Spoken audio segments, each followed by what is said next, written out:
رشتوں کو روح کا رشتہ بنائیں، وفا کا رشتہ بنائیں، وفا کا۔ کتے کا ذکر قرآن پاک میں آیا ہے، اس لیے آیا ہے کہ اس نے اللہ کے ولیوں سے وفا کی تھی، اسی آیا ہے کہ اس نے اللہ کے ولیوں کے ساتھ وفاداری کی، وفاداری کی تو اللہ نے اس کا ذکر قرآن۔ ایک بادشاہ تھا، بادشاہ جو ہوتے تھے ان کے اپنے اپنے مزاج ہوتے تھے۔ اس بادشاہ نے 4 5 6 کتے رکھے ہوئے تھے، اور کتے بڑے بڑے کتے تھے، اور بڑے وہ خون خار کتے تھے، چیر پھاڑ کھا جاتے تھے، شیر جتنے ان کے قد تھے۔ بادشاہ تھوڑا سا کسی آدمی سے ناراض ہوتا نا تو ایک بہت بڑے پنجرے کے اندر ایک بہت بڑا سلاخوں کا گھر اس نے بنایا ہوا تھا، اس میں کتے ہوتے تھے، اور کتے کو جب باندھ کے رکھا جاتا ہے تو زیادہ زہریلا ہو جاتا ہے، وہ زیادہ اس کے اندر کرواہٹ آتی ہے، زیادہ کاٹتا ہے۔ اس نے قید کیے ہوئے تھے، کتے تو بڑے زہریلے تھے۔ جس آدمی سے بادشاہ تھوڑا سا ناراض ہوتا نا تو وہ کتے کے آگے اس آدمی کو ڈالتا، کتے اس کو چیر پھاڑ کے کھا جاتے۔ یہ سزا تھی، لوگوں کو پتا تھا۔ بادشاہ کے وزیر نے بڑی خدمت کی بادشاہ کی، 35 سال تک نوکری کی، لیکن ہر سورج نے غروب تو نہیں ہوتا ہے نا، ہر چاند نے ڈھلنا بھی ہوتا ہے۔ اب بوڑھا ہونے لگا، وہ جو مضبوط حافظہ تھا وہ کمزور ہونے لگا، ہلکی ہلکی غلطی۔ بادشاہ مزاج کا بادشاہ تھا، پر نہیں سمجھ میں آیا، تو میں نے کہا کہ لوگ کہتے ہیں ہمیں کام پیارا ہے، چم نہیں، تو رشتہ وفا کا تھا ہی نہیں۔ وزیر سمجھنے لگا کہ اب نہ میں بھی غلطیاں کرنے لگا ہوں، تو ایسا نہ ہو کسی دن میں بھی ان کتوں کا شکار ہو جاؤں۔ اس نے بادشاہ سے کہا کہ بادشاہ، مجھے آہستہ آہستہ معذرت کرنے لگا، قدم ہٹانے لگا کہ مجھے چھٹی دے دی جائے، اب میں بوڑھا ہو گیا ہوں۔ لیکن اس نے کہا نہیں نہیں، جب تک میری طبیعت نہیں مانتی تم نہیں جا سکتے۔ مطلق العنان لوگ تھے، وزیر خاموش ہو گیا، پریشان رہنے لگا، غلطی ہو گئی ہے تو پھینک دے گا۔ ایک تجویز اس کے ذہن میں آئی، وہ جو پنجرے، کتوں کے پنجرے پر محافظ بیٹھا تھا نا، جو ان کو کھانا ڈالتا تھا، روٹی ڈالتا تھا، گوشت دیتا تھا، اس کو ایک دن کہنے لگا یار تیری ڈیوٹی ہے سارا دن کتوں کو کھانا دینے کی، گوشت دینے کی، تو 2 4 دن ڈیوٹی مجھے نہیں دیتا؟ تو لے لے، میں تو پہلے ہی پریشان ہوں، سارا دن ان کی دیکھ بھال کرتا ہوں۔ اس نے کچھ تھوڑا سا گوشت لیا، پنجرے کے باہر کھڑے ہو کے کتوں کو ڈالا۔ اگلے دن تھوڑی روٹیاں لے آیا، کتوں کو ڈالی۔ 2 4 دن، ہفتہ، مہینہ، سال بھر، جتنا اس کو موقع ملا وہ دن بھر خدمت کرتا۔ بس وقت ایک دن آ گیا، بادشاہ کو کوئی بات اچھی نہ لگی، اس نے کہا اس بڈھے کو اٹھاؤ اور ڈالو کتوں کے پنجرے میں، ساری زندگی یہاں رہا، اسے ابھی تک نہیں پتا چلا میرے مزاج کا۔ جب اٹھا کے پنجرے میں ڈالا نا تو بجائے اس کے کہ کتے اسے کاٹ کھاتے، وہ اس کے پیر چومنے لگے، وہ پیر چومنے لگے، ہاتھ چومنے لگے، چاٹنے لگے۔ تو بادشاہ اب سامنے کھڑا تھا نظارہ دیکھنے کو کہ چیر پھاڑ کرتے تو خوش ہوا کرتا تھا، خونخوار درندے جیسی اس کی طبیعت ہو گئی۔ جب دیکھا وہ پیار کر رہے ہیں تو بادشاہ وزیر سے کہنے لگا یہ کیا ہے؟ تو وزیر رو پڑا، کہنے لگا تو سیاستدان تھا تو میں بھی سیاستدان تھا، ساری زندگی سیاست کی، لیکن دنیا داروں کے ساتھ رہا، تو انجام یہ ہوا کہ مجھے اس پنجرے میں ڈال دیا گیا۔ دیکھ تو بہت بڑا سیانہ تھا اور میں بھی سمجھدار تھا، وزیر رہا، لیکن ہمارا روح کا رشتہ نہ بن سکا۔ ارے ہم سے تو یہ کتے ہی اچھے نکلے، تیری 40 35 سال خدمت کی تو تو نے کتوں کے آگے ڈال دیا، انہیں تو چند مہینے روٹی ڈالی ہے، میرے وفادار ہو گئے۔ چند مہینے روٹی، جنہ تنا وچ عشق نہ رچیا کتے او نہ تھی چنگے، جنہ تنا وچ عشق نہ رچیا کتے او نہ تھی چنگے، مالک دے کر راکھی کر دے صابر بھکھے ننگے۔ اور بابا بلے شاہ صاحب فرماتے ہیں تو راتی جاگیں تے شیخ صدا میں، راتی جاگ دے کتے تے تیتھوں اتے مالک دا در مول نہ چھڑ دے، پاویں مارو 100 جتے تے تیتھوں اتے رکھا سکھا کھا، دنے جار رکھاں وچ ستے، تیتھوں اتے ایک برکی دا قدر پچھانن، پاویں مالک ہون ستے۔ ایک برکی دا اوپر کھڑے ہو کے کام نہیں کرانا پڑتا کہ میں کھڑا رہوں گا تو کام صحیح ہوگا، جاؤں گا تو نہ. ایک برکی دا قدر پچھانن پاویں مالک ہو من ستے. پھر اپنے آپ کو مخاطب کیا، کہنے لگے اٹھ بلیا چل یار منا لے نہیں تے بازی لے گئے نہیں کتے. اٹھ بلیا چل یار منا لے نہیں تے بازی لے گئے نہیں، جلدی کر اٹھ جا، یہ تو آگے گزر گئے تجھ سے. تو بھائی یاد رکھو، رشتہ وفا کا ہو تو قائم رہتا ہے اور بے وفائی کا ہو تو ٹوٹ جاتا ہے. مدینے کے محبوب سید عالم صلی اللہ علیہ وسلم نے مکہ فتح کیا، شور ہو گیا اذا جاء نصر اللہ والفتح، فتح ہو گئی، انا فتحنا لک فتحا مبینا کے جلوے نظر آنے لگے. آج عرب کا نقشہ بدل گیا، حالات تبدیل ہو گئے، دنیا بدل گئی. محبوب پاک سید عالم صلی اللہ علیہ وسلم اس شان سے مکے میں داخل ہوئے کہ ہر کونے سے نبی پاک کے نام کے نعرے بلند ہونے لگے. ابھی 10 سال پہلے نبی پاک روتے ہوئے مکے سے نکلے تھے، 10 سال قبل روتے ہوئے گئے تھے اور 2 غلام حضور کے ساتھ تھے. آج اسی مکے میں حضور آئے ہیں تو لگتا ہے پہاڑ اور پتھر بھی میرے رسول کے نعرے لگا رہے ہیں. تو ایک عروج ہو گیا، حالات ایک نیا رخ اختیار کر گئے.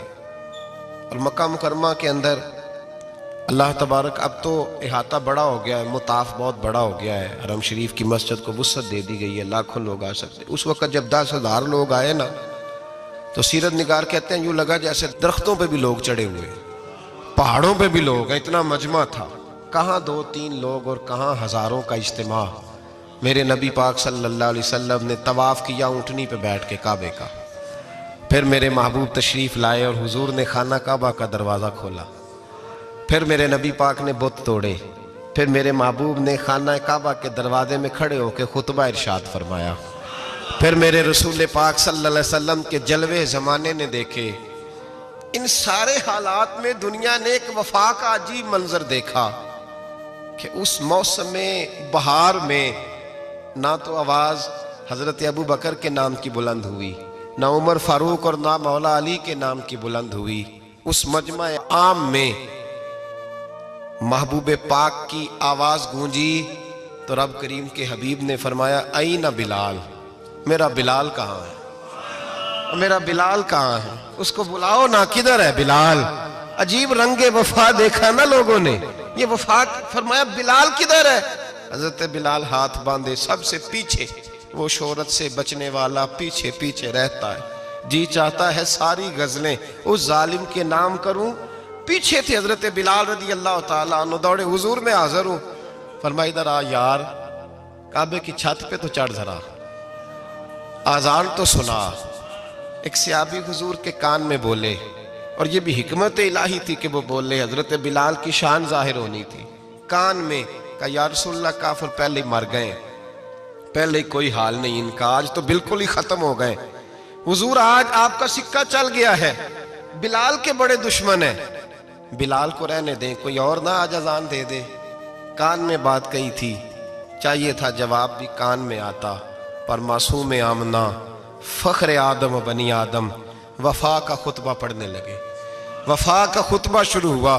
میرے حبیب علیہ السلام نے فرمایا، کان میں بات کی تھی، حضور کان میں جواب دیتے، لیکن حضور نے فرمایا چپ کر یار، تو نے عجیب بات چھیڑ دی ہے. جب مکے میں پتھر کھانے ہوں تو بلال، اور جب بدر میں تلواریں چمکے تو بلال، احد میں پتھر برسے تو بلال، اور گلے میں کس کے رسی باندھ کے سے مکے کی گلیوں میں گھسیٹا جائے تو بلال محمد محمد کہے. اور آج اللہ عزتیں دے تو کسی اور کو چڑھاؤں. فرمایا چپ کر کے سارے نیچے کھڑے رہو. آج کعبے کی چھت پہ بلال کھڑا ہوگا تو میں دنیا کو بتاؤں گا وفا کس چیز کا نام ہوا کرتا. بلال ہی چڑھے گا کعبے کی چھت پہ. کس نے ذروں کو اٹھایا اور صحرا کر دیا، یہ کس نے قطروں کو ملایا اور دریا کر دیا، اور کس کی حکمت نے یتیموں کو کیا در یتیم اور غلاموں کو دنیا بھر کا مولا کر دیا. بھائی یاد رکھو، رشتہ جو وفا کا ہوتا ہے نا، اس کا بڑا رنگ ہوتا ہے، اس کا بڑا انداز ہوتا ہے، اس کے بڑے طریقے ہوتے ہیں. اگر حضرت حلیمہ غربتوں کے عالم میں میرے مصطفیٰ کو لے کے گئی تھی نا، تو معصوم آمنہ نے بھی تو سبق بڑا نرالا دیا نا امت کو. حضرت حلیمہ جب لے کے گئی تھیں تو تب تو 3 لوگ تھے نا، کوئی دیکھنے والا نہیں تھا، 3-4 لوگوں میں لے کے گئی تھیں۔ حلیمہ کہتی ہے جب میں نے رنگ دیکھا تو میں نے نرالا دیکھا ہے، مسجد بھری ہوئی تھی غلاموں سے، اور کریم رسول منبر پہ بیٹھے تھے، سادی سی بی بی جس کے لیے کبھی کوئی اٹھ کے کھڑا نہیں ہوا تھا، کوئی بھی، لباس بھی پرانا اور میلا تھا۔ کہتی ہیں جب میں نے مسجد میں قدم رکھا تو وہ والے نعرے لگے جو فرشتوں نے بھی دروازے کھول کھول کے دیکھے کہ کسی کے نعرے لگ رہے ہیں۔ اور جناب حلیمہ کہتی ہیں کسی نے ایسا کبھی استقبال نہ دیکھا ہوگا، حضور اٹھے گویا اللہ کی ساری رحمتیں اٹھ کے کھڑی ہو گئیں، اور پھر مصطفیٰ کریم نے بچھائی جب چادر، اور حضرت حلیمہ سعدیہ رضی اللہ تعالیٰ عنہ بیٹھی، اور حضور التحیات کی حالت میں سامنے بیٹھے، تو لوگوں کو پتا چلا جو وفا کا رشتہ ہوتا ہے اس کا رنگ ذرا نرالا ہوا کرتا ہے، اس کا انداز ذرا انوکھا ہوا کرتا ہے۔ بھائی رشتہ وفا کا، رشتہ خلوص کا، لالچ کا رشتہ اگر آپ نے کمپنی والے کی اس لیے دعوت کی ہے نا کہ وہ آپ کو مال صحیح دے گا، تو بھائی وہ بھی اس لیے آیا ہے کہ آپ اس کا مال زیادہ بیچیں گے۔ اگر آپ کسی رشتہ دار کے ساتھ اس لیے تعلق رکھتے ہیں نا کہ اس کے پاس پیسے زیادہ ہیں، تو وہ بھی اس لیے آپ کے ساتھ تعلق زیادہ رکھے گا کہ کبھی کبھی چلو گاڑی چلا لے گا، کبھی کبھی میرے کسی کام آ جائے گا۔ یہاں خلوص دیکھو، یہاں اگر آپ کے ہاں خلوص ہے تو پھر سامنے بھی آپ کو بڑا خلوص ملے گا۔ دنیا میں وفا ختم نہیں ہوئی، پر ہم نے وفا کا رشتہ ہی نہیں بنایا، ہم نے تعلق ہی نہیں بنایا، وفا کا تعلق ہی نہیں بنایا۔ میرے شیخ سے کسی نے پوچھا تو حضور آپ ہاتھوں میں ہاتھ لے کے بیعت کرتے ہیں؟ تو آپ فرمانے لگے وہ تو ادا ہے نا، وہ سنت ہے، لیے تو ہاتھوں میں ہاتھ ہی ہوتے ہیں، لیکن فرمایا جب کسی کو سامنے بٹھاتے ہیں تو اصل بات ہی ہوتی ہے کہ ہم دلوں میں دل لے کے بیعت کر رہے ہیں، ہم دلوں کو دلوں سے باندھ رہے ہیں، اور یہ وہ رشتہ ہے جو قبر کی دیوار کے اندر جا کے بھی دوبارہ کھلتا نہیں، یہ قائم ہی رہتا ہے۔ رشتے وفا کے پیدا کریں، خلوص کے پیدا کریں، للہیت کے پیدا کریں۔ میرے نبی پاک سید عالم صلی اللہ تعالیٰ علیہ وسلم نے اس وفا کو آگے پھیلایا ہے۔ زندگی میں کبھی بھی کسی شخص کے ساتھ بھی تعلق لالچ کا نہ بنائیں، ورنہ آپ ٹوٹ کے بکھر جائیں گے، سامنے والے کا کچھ نہیں بگڑے گا، آپ ٹوٹ کے بکھریں گے، اور رزلٹ کی امید کبھی نہ رکھیں۔ وفا ہوتی دو طرفہ ہے پر کرنی یک طرفہ چاہیے، یاد رکھ لیں، وفا ہوتی دو طرفہ ہے، کرنی یک طرفہ چاہیے۔ جو کہتا ہے نا سامنے والا کرے گا تو میں کروں گا، وہ بھی کچا ہے، وہ کمزور ہے، وہ ابھی پکا نہیں ہوا۔ وفا کرنی یک طرفہ چاہیے، تو کر، سامنے والا نہیں کرتا تو نہ کرے، تو اپنی طرف دیکھنا، سامنے والے کو چھوڑ، وہ نہیں کرتا تو نہ کرے، اس کا اپنا۔ حضرت امام احمد بن حنبل رحمت اللہ تعالیٰ علیہ، یہ وفا کے عنوان میں بڑی اہم بات ہے اگر آپ کو سمجھ آئے تو۔ امام احمد بن حنبل رحمت اللہ تعالیٰ علیہ جھیل کے کنارے، ندی کے کنارے وضو کر رہے تھے، ایک بچھو ساتھ ساتھ چل رہا تھا، وہ چلتے چلتے پانی میں گر گیا۔ امام احمد بن حنبل نے ہاتھ رکھا، بچھو کو باہر نکالا، جب باہر نکالا تو اس نے ڈانگ مارا۔ جس کی طبیعت میں ڈانگ ہوگا تو وہ ڈانگ ہی مارے گا، کہ پاس ہے ہی اور کوئی نہیں تو وہ کرے کیا، وہ مجبور ہے، اس نے ڈانگ مارا۔ امام صاحب نے باہر رکھا، بھیگا ہوا بچھو آپ نے دیکھا ہو جب ندی کنارے چلتا ہے تو پھر گر جاتا ہے، وہ پھر گرا تو امام صاحب نے پھر نکال کے باہر رکھا تو اس نے پھر ڈانگ مارا، پھر ساتھ ساتھ چلتے چلتے وہ گر گیا۔ کئی دفعے ایسے ہوا، کئی دفعہ امام صاحب نے نکالا، ایک شخص قریب کھڑا دیکھ رہا تھا، وہ کہنے لگا حضور بس کریں، آپ نکالتے ہیں وہ ڈانگ مارتا ہے، چھوڑ دیں۔ آپ فرمانے لگے اچھا بھائی بڑا تو عجیب مشورہ دے رہا ہے، وہ اپنی بری عادت پہ ڈٹ گیا ہے تو میں اچھی عادت ہی چھوڑ دوں؟ وہ بری نہیں چھوڑ رہا، ڈٹ گیا ہے، بار بار ڈانگ مارتا ہے تو میں اچھی چھوڑ دوں؟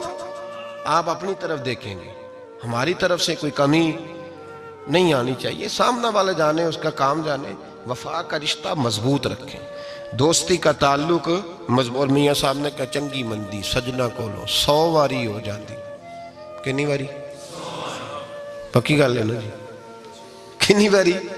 میاں صاحب نے کہا ہے 100 واری، ہم تو ایک واری بھی معافی دینے کو تیار نہیں۔ چنگی مندی سجنا کولو، ایسے نہیں آنے جانے والے سے نہیں، اس کے معاملے میں تو ہم خوددار ہیں نا، ہر ایک سے نہیں سنتے، وہاں تو ہم خوددار ہیں۔ سجنا کولو چنگی مندی سجنا کولو 100 واری ہو جاندی، یار یاراں دا گلہ نہیں کر دے اصل پریت جنہ دی۔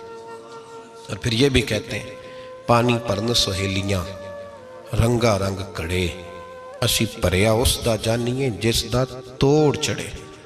ਭਰਿਆ ਉਸ ਦਾ ਜਾਣੀਏ ਜਿਸ ਦਾ, ਯਾਦ ਰੱਖ ਲੈ, ਭਰਿਆ ਉਸ ਦਾ ਜਾਣੀਏ ਜਿਸ ਦਾ।